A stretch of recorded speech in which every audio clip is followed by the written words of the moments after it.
It's showtime, folks. Enjoy the show.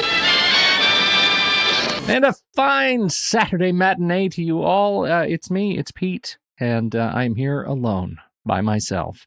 Why am I alone, you're asking? I'm sure you all have some fantastic reasons that you think I might be alone. But really, the truth is it's Thanksgiving weekend, and everybody's taking a little break. We're taking some time to hang with the families here in the U.S. For our U.S. listeners. For anyone abroad, we're deeply thankful for you.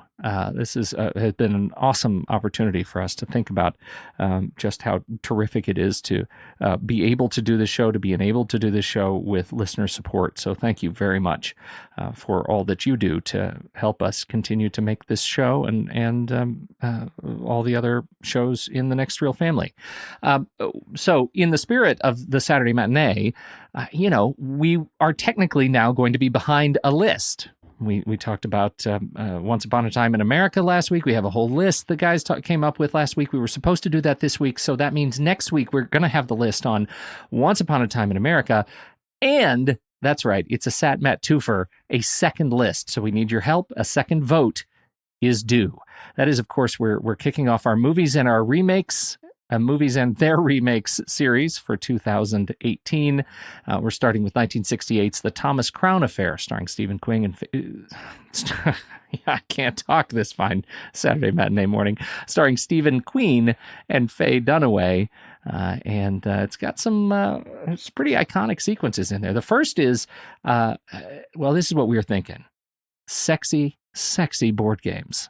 That's right, sexy board games. There's an enormously erotic game of chess in this movie that we're going to be talking about on the show this week. And so we're looking for movies with sexy board game experiences in them. Good luck with that. The second, coming straight out of sexy board games this Thanksgiving holiday, long kisses in film. Movies with great kissing scenes. What are we doing? I don't know how we came up with this list. We were in a mood. There is a very long kiss in this. Is by far not the longest, but it is long for movies. So movies with long kisses in them. And finally, movies that include multi-screen play.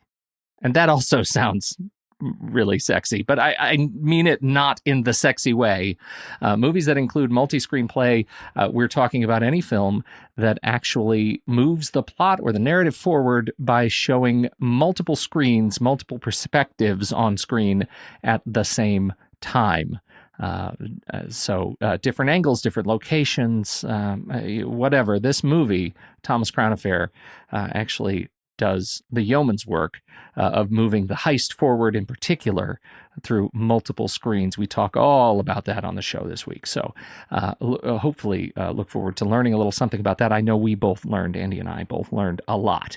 So on behalf of Steve and Andy and myself, thank you again so much for your participation, your patronage. We deeply appreciate everything you do to help us out here. And now our feature presentation for the Saturday Matinee. It's a very special episode. Andy and Steve both went all in on the movies Susperia, both the original and the remake, and they went to the live concert of the music of the original, and they have a conversation. There is a conversation to be had about Susperia. If you haven't seen Susperia, don't worry about it. You should continue listening anyway, because if you haven't seen it, I don't think this conversation is going to make you want to see it. I don't know. I haven't even listened to what they say. There are probably spoilers in it if you really care about that stuff, because that's kind of what we do. Beware. But if you're interested in what these guys think about as connoisseurs themselves, this is your shot. So on that note, here you go. Here's Andy and Steve talking about the film's Susperia.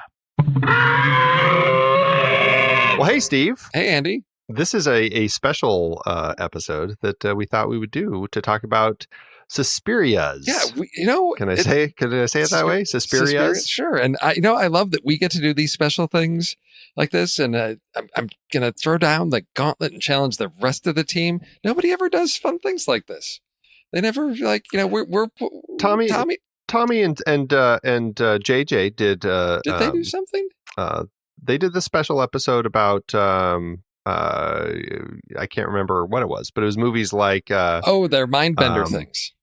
Mindbenders. Yes, that's true. Yeah. They did. Yeah, we need to do some more fun things Yeah. like this. Of course, you have no time because you've got 5 million shows you're recording right now. Yes. So, Exactly. but this was, Right. well, I know this sort of had its roots like, well, gosh, probably like what, a year or more ago when Suspiria 28, the remake was announced. I know you were really interested in throwing that in as a series to do like the original and its remake, right? Well, because we had initially been talking about doing for October 2018 before we kind of redesigned the entire second half of the year to be kind of a celebration of 50th anniversaries around 1968. We had kind of talked about doing horror movies and their remakes Yes. specifically for October, and we were going to do the original Suspiria and this remake, but or that might have even been last year. Yeah. Like, I can't remember when this movie was initially supposed to come out. It's entirely possible it was a year ago. Regardless, it didn't happen. But I was still curious about it because I had never seen the original. And then we found out that the original was going to be playing in the Alamo Draft House, kind of on the opposite end of town, and decided we'd go check it out. And that was the 4K restoration. So it was a beautiful, gorgeous image. What made me interested about seeing that film in the 4K was I just heard so many things about just the strong visuals in the 1977 Suspiria that is just this iconic film with just bright, vivid colors, and it's not horror is not a genre I'm familiar with, but I thought if there's a film that's known for its visuals, seeing it on the big screen in a 4K restoration is the way to do it. So had no idea what I was in for with that film.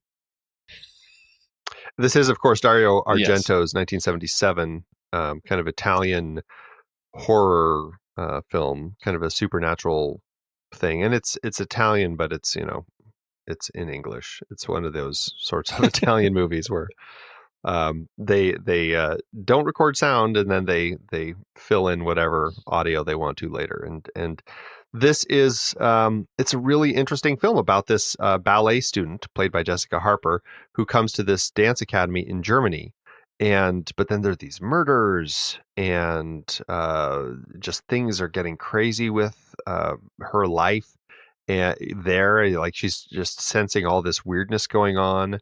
And sure enough, that's because this dance academy is run by a bunch of witches. With a really creepy, horrifying looking main witch, I guess we'll call her, that we get to see at the end. But yeah, so we saw this film in all of its fantastically beautiful color. And then we found out that Goblin was going to be coming through town and playing the score with the film. And so we just saw that a few weeks back. And I had seen Luca Guadagnino's 2018, the most recent remake that he just did right before that one. And then you saw it right after we went to the concert. Yes. So we thought, hey, let's talk about all of this Suspiria stuff and just kind of chat a little bit. So where should we start with this? Well, I guess let's I guess we can talk about the comparison between the two, and then we can talk about seeing the 1977 with the score performed live. Or do you want to flip that around and do that the other way?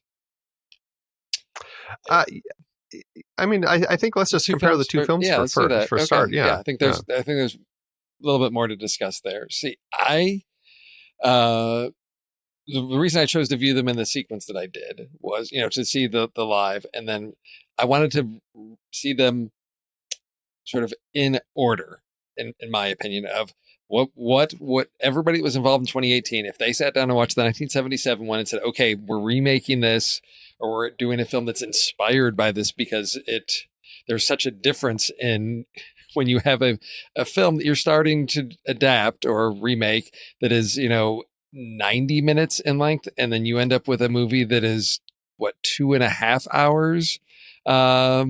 There's a lot more material there. So I was interested in revisiting sort of the core Suspiria and then seeing, okay, what did they expand? How did they take that story and what did they do with a whole another hour?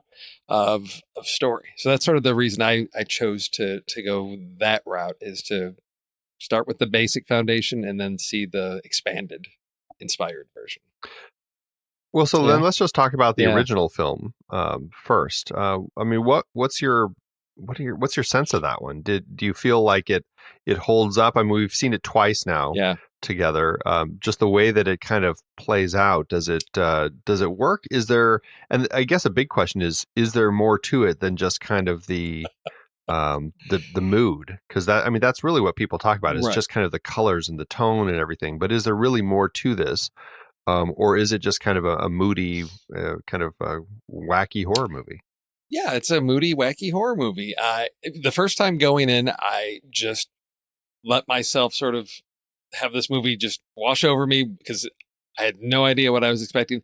The second time around, yeah, the movie felt a lot shorter because there's not as much substance to the story. It's a series of sequences that I think are just built around some specific visuals.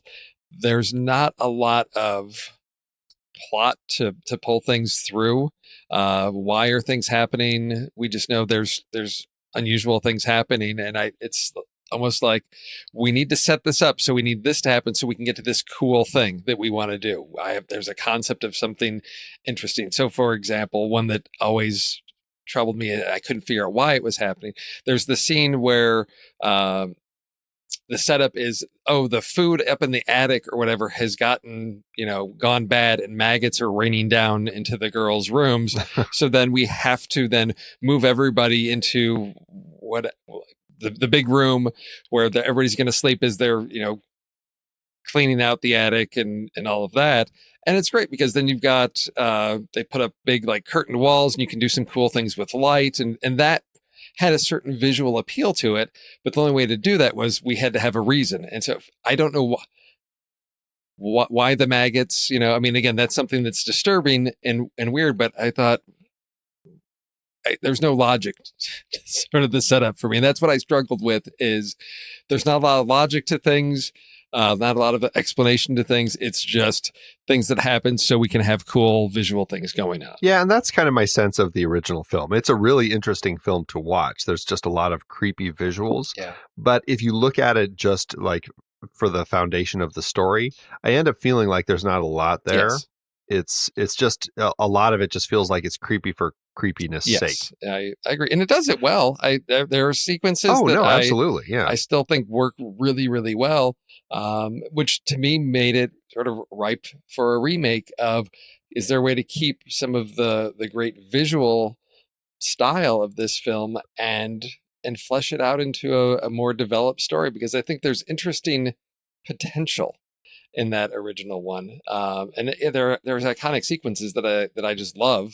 It was great seeing them again, but on a second viewing, it left me wanting more, and I was really eager to see what the new and expanded Susperia was going to do. And of course, I was ill prepared for the insanity that was to be unleashed on me last Saturday morning when I sat down to watch it.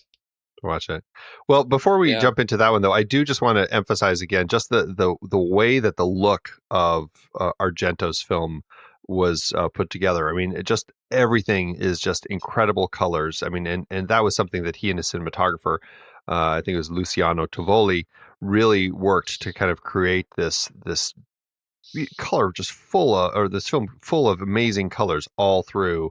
I mean, he shot it using this process. It's called the imbibition Technicolor prints, trying to pull colors. I mean, his big reference was actually Disney's Snow White, of all things. Okay. He just loved the way the colors popped in that. And they used this imbibition process back in The Wizard of Oz and Gone with the Wind.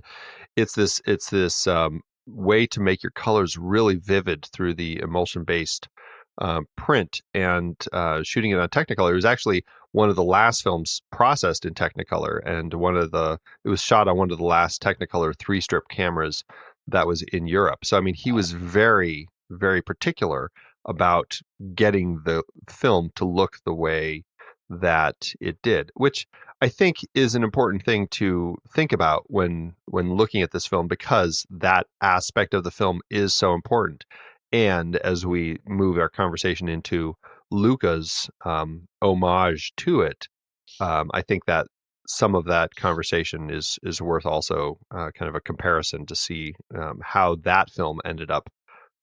Did it do the same sort of things with its look, or what? So. Well, I think the Argento's Susperia, I think, had a certain cult status because it was on film, and then as you get to transferring in the 80s to VHS and then into DVD, red is such a challenging color digitally to do that it can just tweak out things, and it just doesn't come across right. And to see the technical, rich, vivid colors, I can see people that saw this in theaters had the opportunity to see that. Yeah, that's going to leave a mark on you. And then to see a bad transfer or something like that, you're going to say, oh, it's not the same. And I can see this film having that sort of cult status because of that just powerful experience of vivid colors and just really dynamic visual moments. Particularly one that struck me on first viewing is we get Jessica Harper goes to the school, and as she's there, she sees somebody that's leaving the academy and runs off through the woods, and it's this weird sort of side story where we follow this dancer to a friend's apartment, and just the lobby of that apartment with the patterns on the tiles and everything in that apartment complex, just the really vivid, strange, colorful patterns all over the place. And I thought, I can see why this film, stands out among fans, because it's not, to me, I guess I have not been to many hotels over there in Germany and Eastern Europe to know if this is what they really look like, or if he just said, I'm going to create something that has a lot of color and really unique patterns to them because I want to express a certain look. But it stood out to me as sort of bold choices in how you're going to design your sets or decorate the area. Yeah, the production design very much ties into the cinematography and just kind of the overall look of the film, just the way everything works. And even the dancing, the idea of dancers and the movement and costumes and all of that, it all fits really nicely in with what Argento was doing with the film. And it's interesting that it ends up kind of tying into this world of these witches and everything. But and I guess we can move into the remake, or as Guadagnino says, it's really more of an homage to the original, not so much a remake. But that being said, it still is about an American ballet student coming over to Germany to dance in this dancing school, and it does also happen to be run by witches. So it very much is the same story, but there's a lot more story going on in this version of it. And it's pretty interesting. It's actually interesting that they chose to set it in 1977 Germany, which is when the original film was made. And that's something that struck me right away, is that they were really playing with that whole idea of kind of the split in Berlin, and this idea of having a story taking place in this period when Germany was going through quite this split, and just the way that people were dealing with that. Yeah. To me, I struggled with why is this? Why are we spending so much time on sort of establishing this era with what's going on, that we're sort of in a divided Germany, and then we have this whole thing going on with the hostage situation and all that. I thought, is there a thematic connection to this? Is it just really trying to a strong sense of setting and time and place? But as I got through as we weave our way sort of through the story, I see that we're sort of facing a similar possible split, because there is a scene where the teachers they take a vote as to who they're willing to follow, and it's clear that there's two factions of loyalty, some that are going to be backing Madame Blanc, which is Tilda Swinton's character, and those that are going to maintain loyalty to the founder of the school. So we've got sort of a division that is apparent there in the two. And I thought, okay, we're we're sort of tying that into a divided Germany. So I could see where we may try to thematically connect these two, because for me, the film does spend a lot of time on establishing that, and we get lots of scenes with characters seeing, or hearing news on the radio or on the TV with this whole hostage situation going on with the Red Army faction, and even one of the dancers in her journal. That clearly, there's some questions if she's sort of a radical, political person that left the studio because of this. To me, it didn't pull together as nicely as I thought. But again, I think there's a lot going on, and I am probably going to challenge myself to watch this a second time to look at these choices to include all of this material and whether it really truly connects and supports to some themes going on in the story of Susie at the dance school. There is a really surprising amount of stuff that they've added here. They have got, we go back even to Susie's life in her Mennonite home back in Ohio. We get some scenes there, and which plays really interestingly as an opposition to kind of what she's experiencing over in Germany. You do have all that interesting stuff going on between the two factions within the academy, as you were discussing, and then you have that really interesting character, Dr. Klemperer. Mm-hmm. Who is, he had lost his wife during the World War II, and he's this psychologist who's been talking to Chloe Grace Moritz's character, and is kind of doing a little bit of investigation into this place and everything. And it's really interesting the way all of this is set up, and there is so much more going on with this particular story that I did find really fascinating. But yeah, like you, I thought they did an incredible job with it, but I also was just like, I don't know if it ended up being as amazing as I kind of was wanting it to be. But I would say that there is that element of, I think that Luca was doing more with the film than Argento did. Oh, yes. Yes.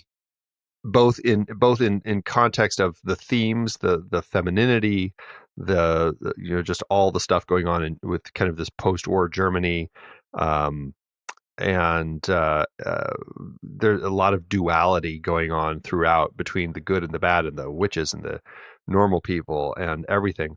But then I think what I found really pretty amazing is the way that Guadagnino really amped up kind of that cultish witch element of it, because by the time we get to that final bit with the kind of the crazy cult scene, it just was like, I felt like I had committed myself to being in some crazy cult and like partaking in this thing that was insane, with the dancing and the nakedness and the slicing open of bodies and intestines spilling out, and just, the bloodiness of everything, like when they're cutting throats and everything, just the way that all of it is handled, the way that horror is kicked up a notch throughout this, was so horrifying, but also done in like such insanely beautiful ways. Yes. I was mesmerized by it. Well, yeah, early on you get that scene where Susie's gonna dance the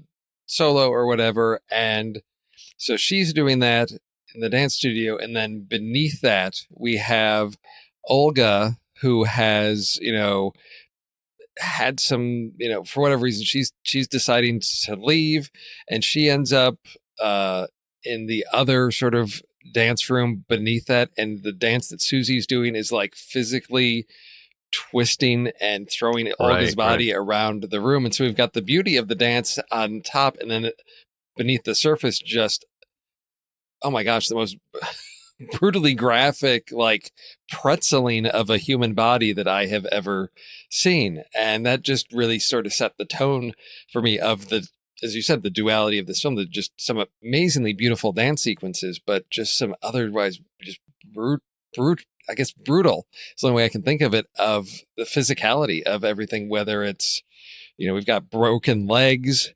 we've got throats being sliced open, and just that whole cult scene, just for me, some as Bananas. as Madame Blanc says, wait, something doesn't feel right. I think we need to stop this, and then it just goes off the rails, insane, with that. And then, of course, for me, what really was an interesting piece was to look at the Joseph Klemperer character. To me, I realized, okay, this is sort of the audience surrogate, because in the after all of that insanity, there's a final scene where Susie, meets with Dr. Klemperer, is going to take all of this away from him, because he should not have been subjected to all the things that he has. But to see sort of the reveal of who Susie really is, I thought was a bold choice in this movie, because in the 77 version, it's okay, Susie's there's witches, and she, kills the head of the coven, Marcos, and then, flees and the building burns down. So it's like, yay, innocence, defeats evil, and she leaves. And here it's the exact opposite of that, as Susie is revealed to be not who we think she is. And it's sort of her rise to power, which for me was completely unexpected. And I like that decision, that she's not the victim of this, but she actually turns the tables on everyone there. And has for lack of a better term, a little bit of mercy towards some of the students that were so we got Patricia, played by Chloe Grace Moretz, and Sarah, played by Mia Goth, who were sort of like, I don't know, captured or brainwashed or something, and she releases them from that, and sort of an act of mercy, because she asks them what they want. They just want to die, because Patricia's been just holed up there in the creepy cobwebby basement, because they're trying to, I guess, drain their life force to keep Marcos alive, and she releases them for that, and it's really different type of ending. I don't want to say it's darker, because I guess if we side with Klemperer, we can take the road of like, well, there's something sinister going on, but we can be oblivious to that. And I'm not sure what that's trying to say as well, but it gives me a lot more to think about in this one. Yeah, and that's something that I liked about it, is that, like, I feel like this one is one that I would return to. I feel like I've seen Argento's Susperia a couple times now, and going back to that one, the Goblin score, and that one is fantastic, and I'm glad that we got to see that one. But this one is the one that I feel like has a little more meat to it, and is the one that I'd probably prefer to watch, just because I feel like it's there's just a little more to chew on with it. Yes. And when I'm watching, I mean, I shouldn't say that. I certainly like my fill of horror movies that are just, there to just enjoy. But in the case of this film, like I feel like I have Suspiria down now, Argento's. And so if I am going to revisit it, it would be this one. Oh, I agree. I think the Argento Suspiria is something that I could imagine if I was having a Halloween party. It's something I could have on in the background, and you don't need to pay that much attention to it, because it's really just all about the visuals, and you could have that on the screen just playing in the background as to add color to your party, and would work really well. Whereas Guadagnino's here is saying so much, or attempting to, as I said, to unpack all this is going to take another viewing or two. So I think they have their strengths, and I think they are trying to accomplish different things, and I think they both do a good job of what they're trying to accomplish. Right. Yeah. Like this one, I don't feel Guadagnino's was striving to achieve the fantastic look that Argento's has, as far as like the boldness of everything. I mean, it still is a very bold film and has some fantastic imagery, but I didn't feel like it doesn't feel as Technicolor. And that was one of my takeaways. Is, I mean, there's definitely blood, there's definitely red. He's definitely playing with the colors, but I don't feel like that was one of the goals that he set out to do, is just focus on that tone of it. I feel like it's there, but it's not as much just the focus as Argento. Oh no, it's very much a Cold War gray Germany tone to a lot of the film. And then you do have colorful moments, particularly the dance sequence, the red dance outfits that they have. I mean, there are colors there, but it's not the vivid, Yeah. color, but he does balance that. But to me, way that this was shot, the color mix on this does have this it makes me feel like, yes, cold gray winters of the 70s. And I think it captures that really well.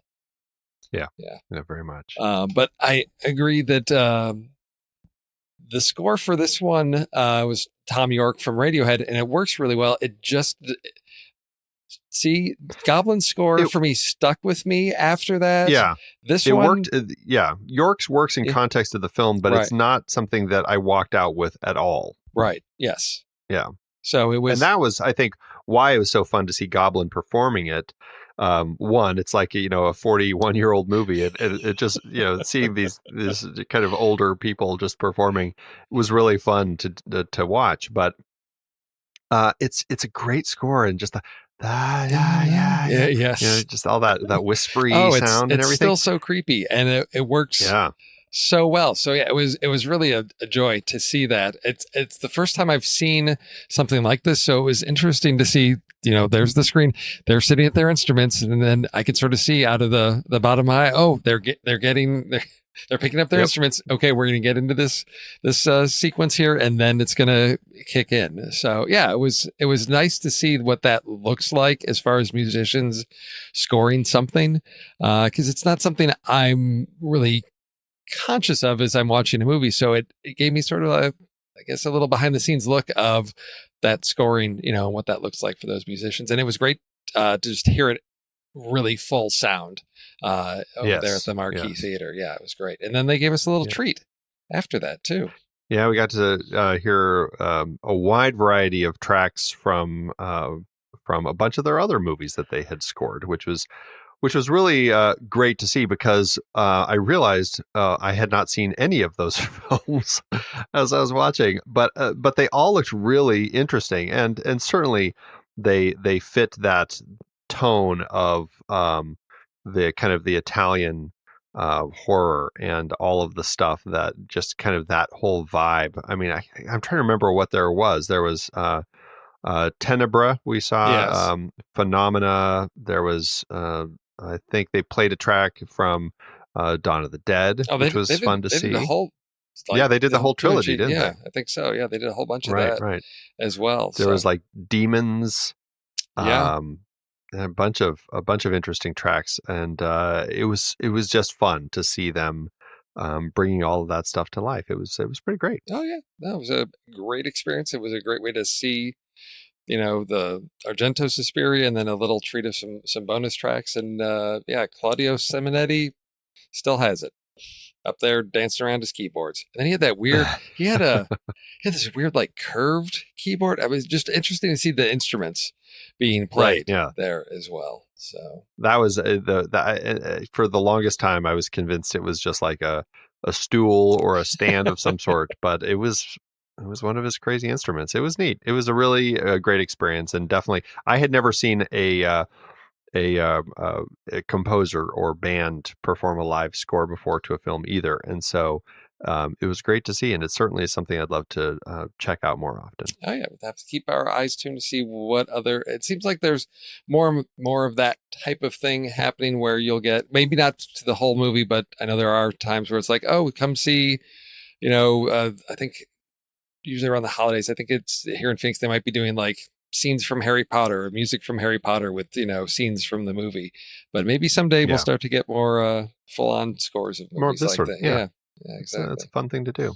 Well, cool. Well, that's our little Susperia conversation. It was great kind of visiting this world several times with you, Steve, and just getting a chance to chat about it a little bit was great too. Oh yeah, and like I said, I think unfortunately it was really hard for me to find a theater to see the most Guadagnino's Susperia. Yeah, it's not out there that much. I know you're getting into holiday happy season, so it's not the ideal I have film. a feeling, but I have a feeling most people are going to be waiting to catch this one digitally, because it's just, I mean, it was one of those films that, you kind of look at and go, did it need a remake? Yeah. Who's the audience for it? And right. I think that it was very big and ambitious, and probably way beyond the mark as far as the budget for what their returns are going to be on a project like this. But, you direct a film nominated for Best Picture, people are willing to throw money at you. And if you say, I'm going to do a remake of Susperia, then you'll probably be more likely to find your money in that period of time than any other point. Exactly. So kudos to Luca for pulling it together and making a film that I think ended up being something that I would say was worth making and worth watching. Oh, definitely. I agree. I'm not as you know, horror is not my genre of choice, but this is one that... it's not your bag, baby. No, it's not. But I had a really good time with both versions. But this one, I'd say this really raised the bar and, it added a lot of complexity, a lot of story, and something that I definitely want to revisit because there's a lot of great stuff in there. So I'm encouraging people. It is worth checking out. Even if you're not a horror person, I think there's some really interesting story going on here. It may not be, for me, it's not something that's going to give me nightmares. It's not one of those creepy ones. It's got some brutal, graphic violence to it, but definitely worth checking out. Well, let's hope that whoever is tuning into this episode actually has watched the films beforehand, because spoilers. We just spoiled the heck out of them. So. Come on. We spoil movies. Go. Everyone knows That's right. They should know that by now. All right, Andy. Well, it was great talking to you. Thank you. Yeah. Likewise. Thanks, everybody, for tuning in. And we'll see you on the main show. Bye. Hondo.